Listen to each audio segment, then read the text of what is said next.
Qatar மேலே Iran ஒரு தாக்குதல் ஒன்றை செஞ்சிருக்காங்க. எதுக்காக கத்தார் மேலே ஈரான் தாக்குதல் செய்யணும் அப்படிங்கிற ஒரு பெரிய அளவுல கேள்வி நமக்குள்ள இன்னைக்கு இருந்திருக்கும். கத்தார் தங்களுடைய ஏர்பேஸை பூட்டினாங்க. பூட்டினதுக்குரிய காரணம் என்ன அப்படின்னு சொல்லி ஈரான் இப்ப அறிவிச்சிருக்காங்க. என்ன அப்படின்னு சொன்னா, வெள்ளை மாளிகைக்கும் அதன் நட்பு நாடுகளுக்கும் எங்கள் ஈரானினுடைய செய்தியானது, எங்கள் ஈரானையும் ஈரானினுடைய இறையாண்மைக்கு எதிராகவும் யார் செயல்பட்டாலும் அவர்களுக்கு தீர்க்கமான பதிலடிகளை ஈரான் வழங்கியே தீரும். இந்த புகைப்படங்களை நீங்க பார்க்கலாம். இது கத்தார்ல இருக்கிற அல் உதைத் அப்படிங்கிற அமெரிக்காவினுடைய ஏர்பேஸினுடைய சேட்டலைட் புகைப்படம் தான் இது. இந்த இடத்துல ஒரு சிறிய தாக்குதல் ஒன்று நடந்திருக்கு.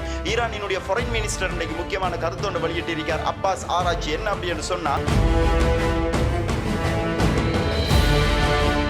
இன்றைய நாளுக்குரிய காணொலியை பார்க்க வந்திருக்கிற அனைவரையும் பணிவன்புடன் வரவேற்கின்றேன். இந்த உலகத்தில் நடக்கிற முக்கியமான சம்பவங்கள், ஜியோ பொலிட்டிக்ஸ், உலக அரசியல்ல என்ன நடந்து கொண்டிருக்கு, உலகத்தில் நடக்கிற விடயங்கள் எல்லாத்தையுமே சிம்பிளா ஒரு வீடியோவில் தெரிஞ்சு கொள்ளணும் அப்படின்னு சொன்னா, இதுவரைக்கும் நம்மளுடைய சேனலை ஃபாலோ பண்ணல, சப்ஸ்கிரைப் பண்ணல அப்படின்னு சொன்னா பண்ணிக்கொள்ளுங்கள் அப்படின்னு சொல்லி கேட்டுக்கொண்டு இன்றைய நாளுக்குரிய காணொலிக்குள்ள நாம போகலாம். அந்த அடிப்படையில் ஈரான் இஸ்ரேல் யுத்தம் கடந்த 12 நாட்களாக தொடர்ச்சியாக ஈரான் இஸ்ரேல் யுத்தம் நடந்து கொண்டு வருது. பட் இதுக்கு எல்லாத்துக்குமே மூல காரணமா இருக்கிறது என்ன அப்படின்னு சொல்லி பார்த்தோம் அப்படின்னு சொன்னா, காசா, பாலஸ்தீனத்தில் யுத்தம் ஆரம்பிச்ச நாட்கள்ல இருந்து இன்னைக்கு வரைக்கும் முழு பாலஸ்தீனிய மக்களும் கிட்டத்தட்ட 50,000க்கு மேற்பட்ட மக்கள் கொல்லப்பட்டிருக்காங்க.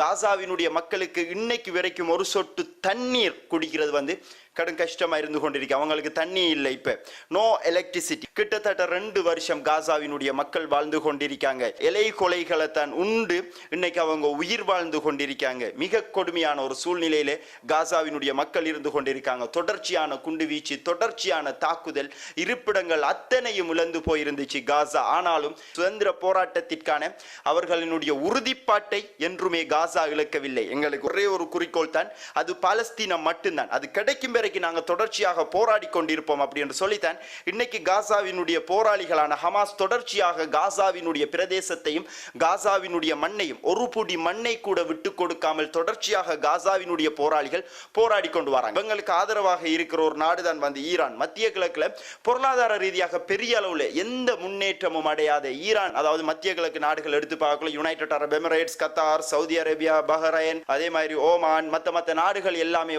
இருக்கிற செல்வ செழிப்பு ஈரானுக்கிட்ட அறவே இல்லை. ஆனா ஈரானுக்கிட்ட இருந்த ஒரே ஒரு விஷயம் அவர்களினுடைய அறிவாற்றல்.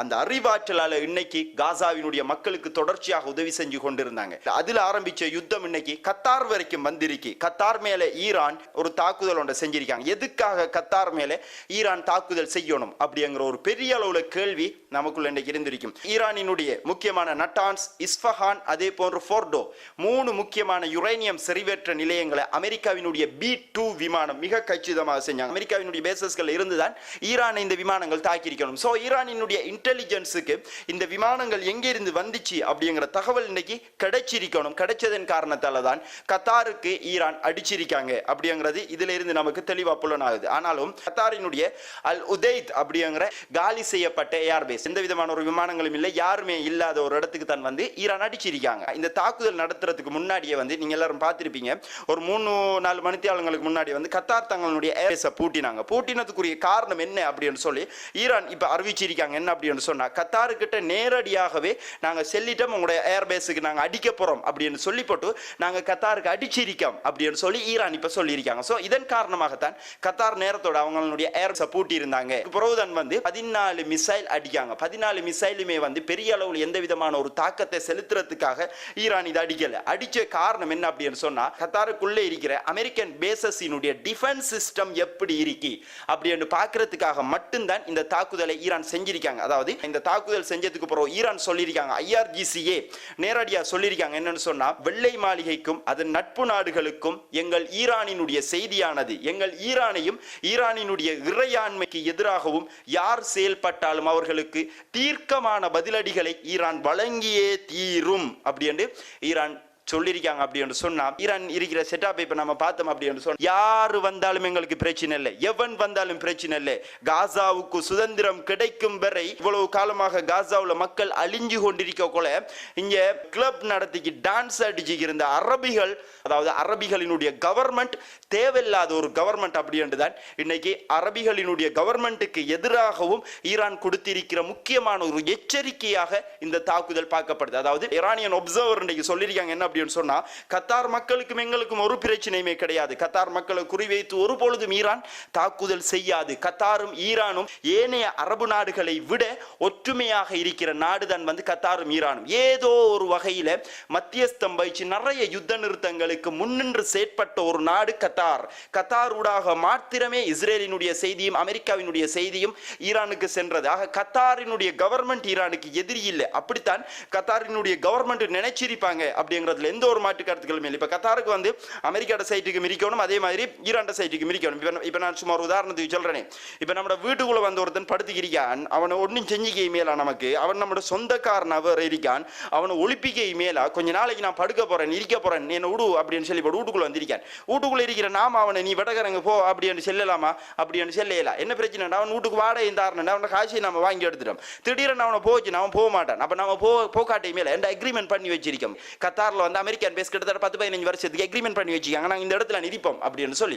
சோ என்னால அவன் அடிச்சு வேற செய்யலாது, என்ன இவ்வளவு அநியாயம் செய்யறான், நீ ஏதாவது செஞ்சுக்கோ அப்படின்னு சொல்லி கத்தாரினுடைய கவர்மெண்ட்டும் ஈரானினுடைய கவர்மெண்ட்டும் சேர்ந்து பிளான் பண்ணின வேலைகள் உண்டாகவும் இது இருக்கலாம். இந்த தாக்குதல் கத்தார்ல நடந்ததுக்கு பிறகு ஜோர்டான், டர்க்கி, லெபனான், ஈஜிப்ட் ஆகிய நாடுகள் கத்தார் மீதான தாக்குதலுக்கு தங்களுடைய கடுமையான கண்டனத்தை தெரிவிச்சிருக்காங்க. அது மட்டும் இல்லாம சவுதி அரேபியாவும் இதுக்கு எதிராக கண்டனத்தை தெரிவிச்சிருக்காங்க. ஈரான் 14 மிசைல் அடிச்சிருக்காங்க. இந்த 14 மிசைலுமே இதை தடுத்துட்டோம் அப்படின்னு சொல்லி கத்தார் கவர்மெண்ட் சொல்லி இருந்தாலும் இந்த புகைப்படங்களை நீங்க பார்க்கலாம். இது கத்தார்ல இருக்கிற அல் உதைத் அப்படிங்கிற அமெரிக்காவினுடைய ஏர்பேஸினுடைய சேட்டலைட் புகைப்படம் தான் இது. இந்த இடத்துல ஒரு சிறிய தாக்குதல் ஒன்று நடந்திருக்கு. 14 மிசைல்ல 13 மிசைல தடுத்துட்டாங்க கத்தாரினுடைய டிஃபென்ஸ் சிஸ்டம். பட் ஒரு மிசைல் போய் அடி விழுந்திருக்கு, பெரிய அளவுல சேதத்தை ஏற்படுத்தல அப்படின்னு சொன்னாலும் அடி உளுந்திருக்கி, லேசான சேதம் அந்த இடத்துக்கு வந்திருக்கு. சோ இது ஒரு புறம் இவ்வாறு இருக்கோல, இப்ப கத்தார்ல இருக்கிற அரபுகளுக்கு இப்ப வழங்கியிருக்கும் காசாவினுடைய மக்கள்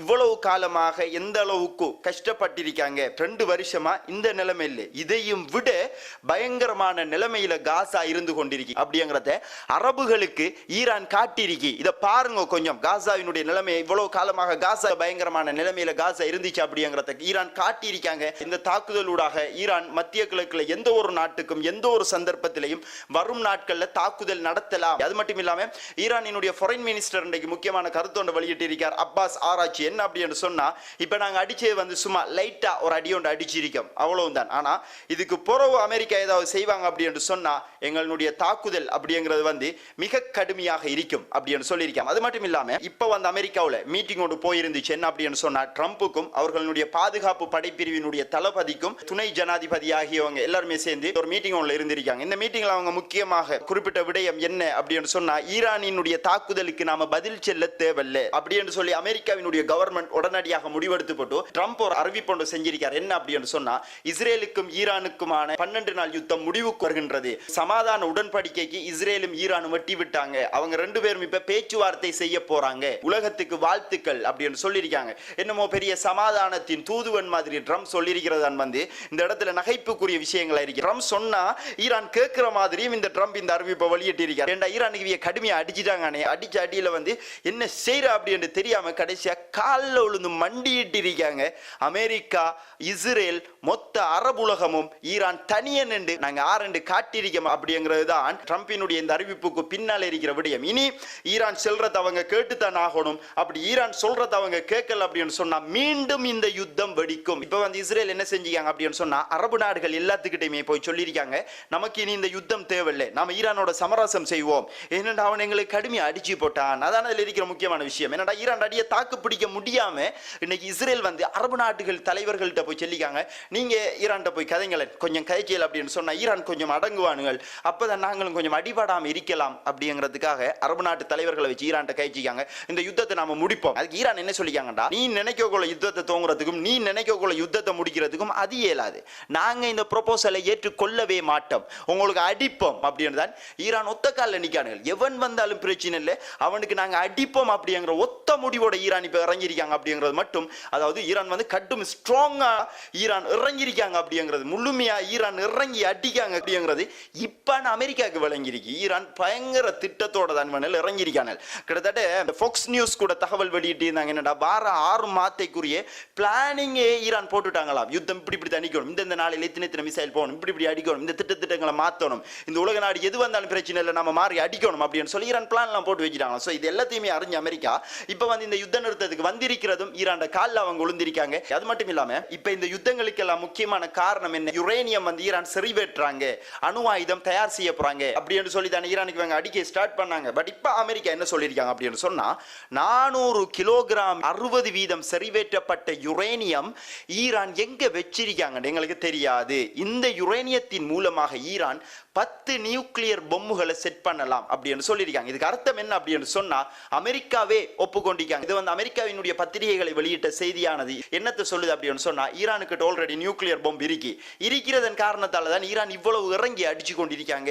இல்லாட்டி இவங்க இப்படி செய்யறாக்களே கிடையாது, இப்படி ஒரு நாடு இப்படி இறங்கி இந்த உலகத்தில் அடிக்கவே முடியாது அப்படிங்கிற அளவுக்கு அமெரிக்காவுக்கு விளங்கினத்தாலையும் ஈரானுக்கு நியூக்ளியர் பொம்பு இருக்கு அப்படிங்கிறது உறுதி செய்யப்பட்டிருக்கு அப்படின்னு சொல்லலாம். அணு ஆயுதம் இருந்தா அணு ஆயுத பரவல் தடுப்பு சட்டத்தின் கீழ வந்து ஈரான் ஐநா மனித உரிமைகள் சபையில ஒப்புக்கொண்டாங்க, அணு ஆயுதம் ஒப்புக்கொண்டா சைன் பண்ணணும், அணு ஆயுதத்தை யூஸ் பண்ணேலா அப்படியான கணக்காட்டுகள் எல்லாம் இருக்கு. சோ சைன் பண்ணாம இருக்கிறதுக்கு தான் இஸ்ரேல் வந்து எங்கள்ட்ட அணு ஆயுதம் இல்ல அப்படின்னு சொல்லி கொண்டிருக்காங்க. அதே செட்டப் தான் இப்ப ஈரான் சொல்லி கொண்டிருக்காங்க, எங்களால ஒரு கிழமைக்குள்ள அணு ஆயுதம் தயாரிப்போம் அப்படின்னு சொல்லி ஒரு வருஷமா ஈரான் சொல்லி இருக்காங்க.